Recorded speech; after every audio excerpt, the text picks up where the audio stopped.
kun yeroo bantan bifa kanaan isiniif banama. Niw piroojeektii jedhaa walarratti. Niw piroojeektii jennee yoo keessa seenne tokkoffaa irratti viidiyoo jira. Yeroo viidiyoo idiit gochuu barbaanne viidiyoo irratti dhoofna. Yeroo footoo keenya idiit gochuu barbaanne footoo irratti dhoofna. Assalaamu alaikum warahmatullahi wabarakaatu. Ashamaa harka fuuna jirtu baga naga jiraattan.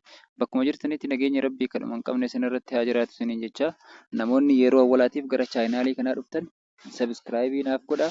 Warroonni maatii kee taatanii jirtan laayik gochuu hin irraanfatinaa isiniin jecha. Aappiin anarra qabadhee isiniif dhufe aappii Luumaa jedhama. Aappiin Luumaan kun haala salphaadhaan viidiyoo fi suuraa keenya idiit ittiin gochuudhaaf nu gargaara. Aappiin kun pileey istoorii irraa argama. Diskiripshinii viidiyoo kanaa jalallee isiniif kaa'a. Achirraa dhaxxanii buufachuu dandeessu. Kallattimaan gara barnoota keenyaa let's go.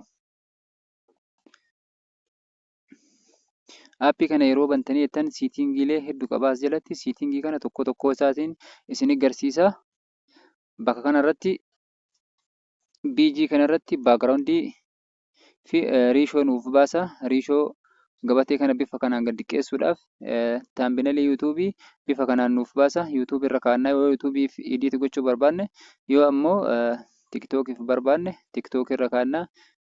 Tiwutariif yoo barbaanne feesbuukiif yoo barbaanne akkasitti irra kaa'annaa. Amma kalar bakka jedhu kanarratti al tokkoof ni dhoofna.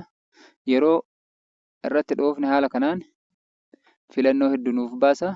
Baakgiraawundii suuraa keenyaa kan viidiyoo illee ta'uu danda'a. Haala kanaan baakgiraawundii filanna. Erga baakgiraawundii keenya bifa kanaan filannee as bira dhufne raayit ni jenna. Erga raayit jennee booda asirratti amma muuziqaadha. Bakka kanarratti lammaffaa irra akka jiru muuziqaadha. Asirratti effeektiidha. Muuziqaa irratti effeektii dabaluu yoo barbaanne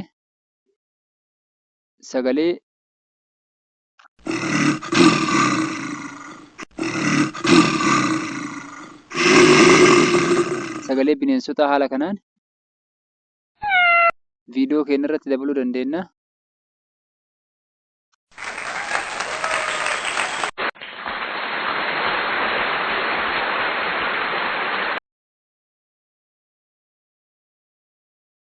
Irra deemtanii effeektii gochuu dandeettanii sagalee keessan irratti yeroo waraabdan jechaadha galchuu dandeessanii.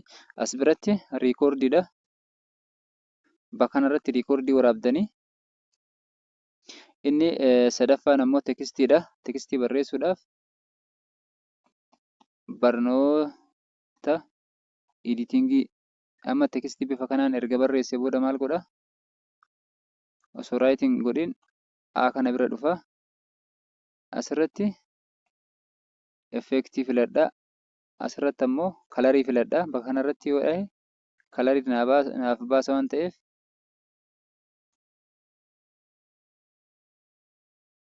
haala kanaan irra ooftanii isin kalarii barbaadan keessaa filattanii tokkoon barreessuu dandeettanii. Shaadoo isaa bifa kanaan ol guddisuu dandeessanii. Buularii ammoo haala kanaan itti fayyadamtanii barreeffama bifa kanaan barreessitanii yoo guddisuu barbaadan barreeffama ol guddisuu barbaadan haaluma kanaan harka irra qabdanii olii gad sissiisuu dandeessanii. As harkisiftanii guddisuu barbaadan akkanatti guddiftanii xiqqeessuu barbaadan irma qabdanii xiyya kana haala kanaan bakka barbaadan kaa'uu dandeessanii. Haala kanaan barreeffama bifa kanaan itti fayyadamtanii balleessuu yoo barbaadan barreeffamicha kana isiniif ta'uu yoo baate balleessuu barbaadan barreeffama kana balleessuu barbaadan X irratti dhooftanii balleessitanii haala kanaan X gootanii barreessitanii. As biratti ammoo arfaffaarra kan jiru istiikariidha. Istiikarii irratti okee ni goona. Istiikariin kun wantoota garaagaraa qaba. Itti fayyadamuu dandeessanii istiikarii yoo barbaadan. Amma as biratti effeektiidha. Effeektii kanas haala kanaan isa barbaadan fayyadamuu dandeessanii.